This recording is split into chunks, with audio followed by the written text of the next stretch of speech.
Hello ladies and gentlemen, welcome to the 2017 WCS Austin Group Stage number 1. This is the group number F. That's not how you introduce a letter, by calling it a number, but there you go. My name is Marsh. I am your completely unofficial caster for this match.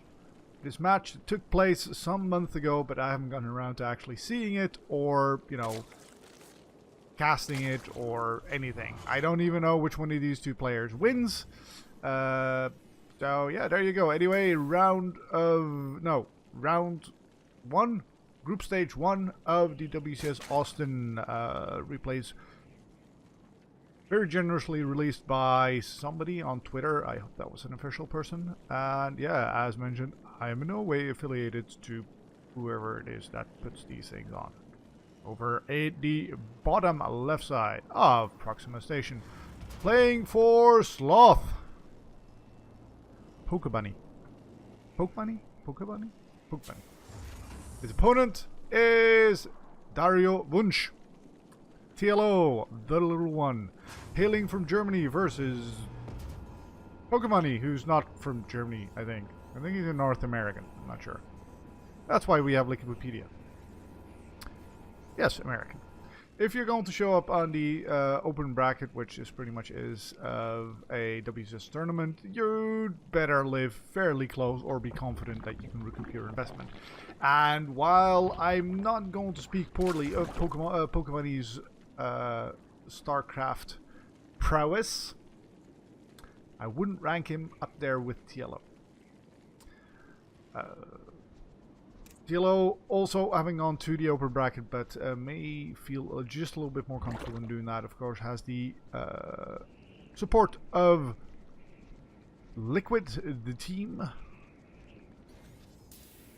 Therefore, doesn't possibly have to pay for this entirely himself. Alright, well, we're 2 minutes into the game. Shall we perhaps discuss a little bit something there? We have TLO going for a hatch first, and not going for a terribly, well, I've seen earlier thirds, I've seen slower thirds.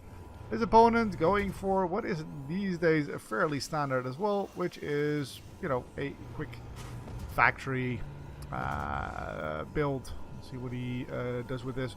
Hellions very much back into the game, as they were back when, whenever those were. I know they were there for Wings of Liberty and Heart of the Swarm. Oh, Tech Lab. But what are we going to do with that? Are we going to build something out of that factory, or are we going to go for Banshees? If we were to judge by the amount of gas. Mind, we may very well say that this is perhaps going to be tank build, which is definitely what I was going to say, because I totally know what I'm talking about.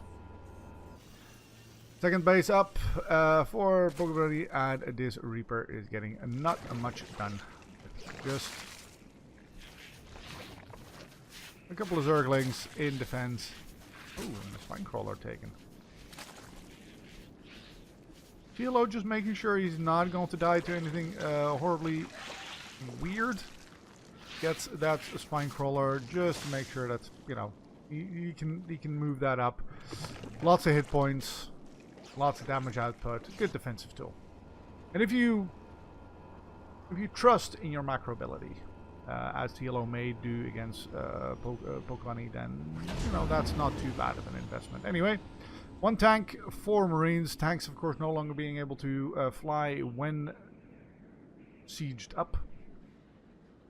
Ooh, no, I don't believe TLO saw that. And oh, nice with that creep spread. Maybe you'll see it here. Oh, Reaper, don't divert attention to the... Nope, went around that quite nicely. Maybe using that Reaper to scout just exactly what's going on there.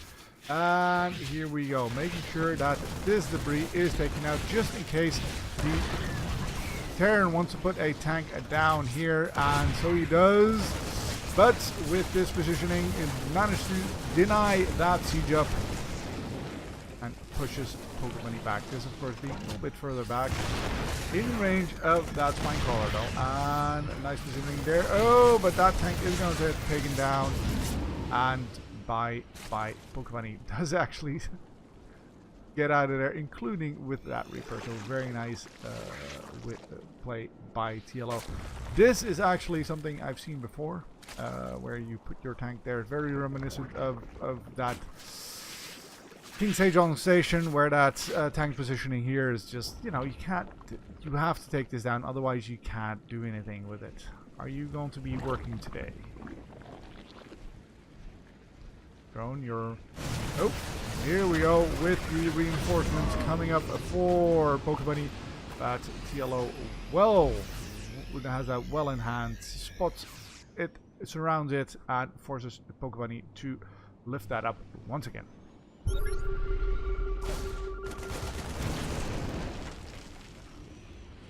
Pulls that spine crawler back, very nice. A little bit exposed that far forward, and oh. Reaper going to trying to maintain that space control. TLO going to try and do a little bit of a run by. Now, of course, he knows there's nothing here yet. Ooh, but there soon will be. And this is enough Marines to make it very uncomfortable for a few Zerglings. And TLO pushes on back. So, 3 base versus 3 base. Well, 4th base on the way. So, going on. Pretty much equal. Oh, that is one dead Overlord there. The pokebunny moved out. TLO very nice in the defense. And now we are setting up for that mid game. We've got... there we go. There's that layer. Getting a Roach Warren. Ooh, still melee though. So maybe going to try and put some Ravagers in that play. And 1-1 going to be up at pretty much the same time. Armory being done for that 2-2. And Pokebunny once again moves out, or at least going to try and just make clear some creep. There is a surround from TLO. All those. Oh wow, that's yeah. I didn't expect that. Pokebunny didn't expect that. And unless these guys get seen by an overseer, I'm pretty sure these queens are not going to expect this. Those wooden mines. Yep. That was a very nice response there. I actually saw them moving in over here. Oh, there we go. Oop. And the other one? No, just gets out of range there. Couple of Zerglings. Try and poke those shots. These, there's only 2 of them. Yep, that'll be just fine. And there will be an overseer coming over there to clean that up. No, he's not going to get the chance. Pokebunny once again moves in, but that is a very much smaller force as he had last time. And the army of TLO has, in fact, increased in size. So, Pokebunny, you want to be very careful there. Mount forward. Denies that creep once again, and here we go. Oh, very nice by throwing that fire out of those wooden mines. Now there's Zerglings all around, and oh, picks on up, gets on out of there. Alright, so TLO very much just defending, building up all of his stuff. Got that. Has he got the centrifugal hooks? No, he hasn't. He's not building it either. Going instead for a hive.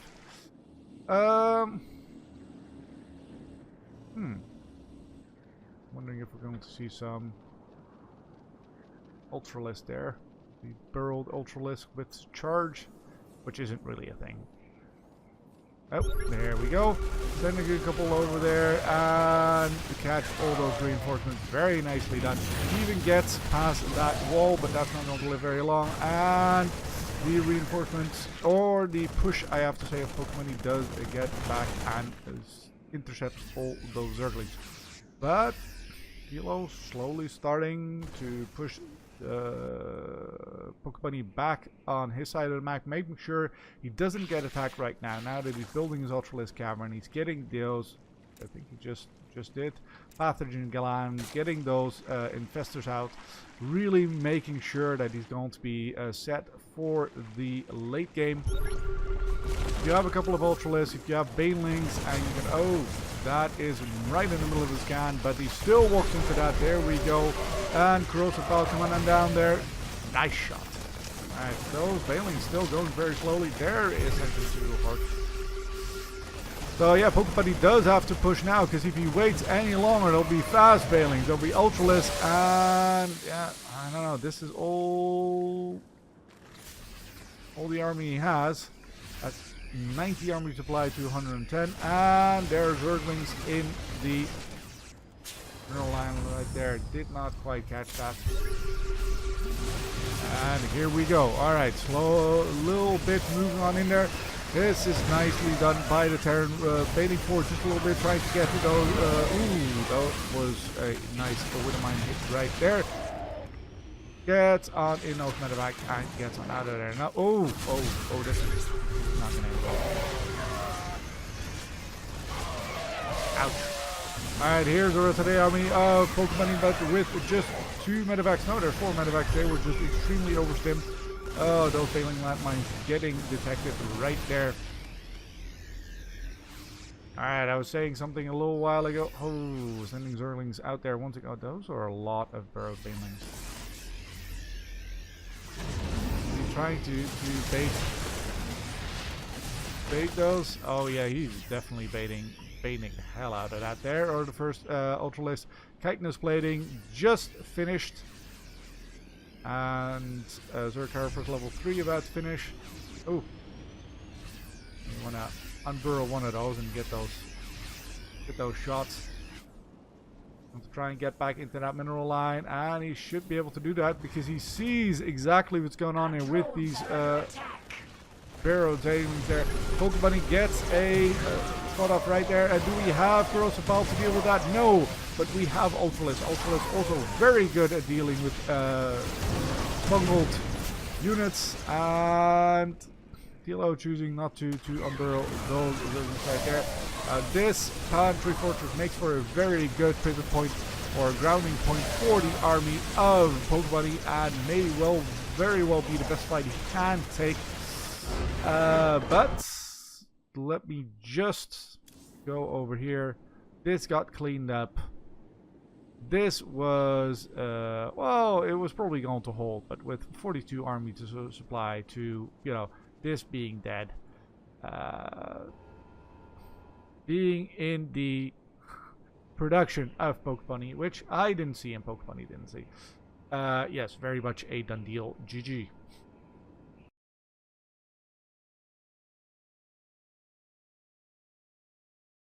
Hello ladies and gentlemen, welcome back to the groups stage number 1 of the WCS Austin 2017. Group stage number 1 is the open bracket equivalent for this fantastic tournament that happened about a month ago. Was doing other stuff. I didn't see it. The replays were released, hopefully by an official source, so this isn't in any way, like, you know, bad. So yeah, instead of trying to watch the VODs, I'm going to do it myself over in the top left side. Playing for Sloth Esport, it's Pokebunny, or Pokebunny, I'm not sure. Should go to the Wikipedia page and see if there's a phonetic thing, and then over... Oh, geez, that was an early pull. It's TLO. TLO going for... Is that a very late... No, he just needs that much gas. So we're going to get a Roach Warren, aren't we? Yep, there we go. All right, excellent, cool. So TLO, going often known for being the creative one, is doing well. Not so much that this is in any way creative, but it is aggressive and in your face. And let's see how Pokebunny deals with that. Now, first of all, you should probably take this Reaper and use it to defend.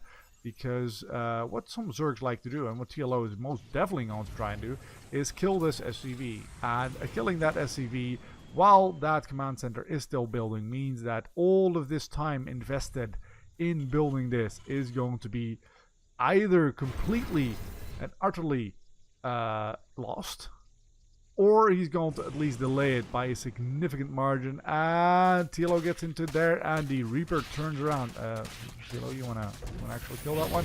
No, just getting that around. And attacking the reactor. He can't repair or still building things, so if he gets that before it finishes, then he should be able to get through there. But if it does finish, he can repair it. Oh, pokebunny, very lucky there. Does make sure this doesn't happen, and there is the Reaper once again. First roaches are there, and on the way. Oh, is that there? You go. That is one dead SCV, and 2 circlings for an SCV. And what was that? A good 30 seconds delay, I'd say. Forces the Reaper back as well. Now, pokebunny will have to be wary, and probably is wary for a follow-up, either in the merge of speedlings or this.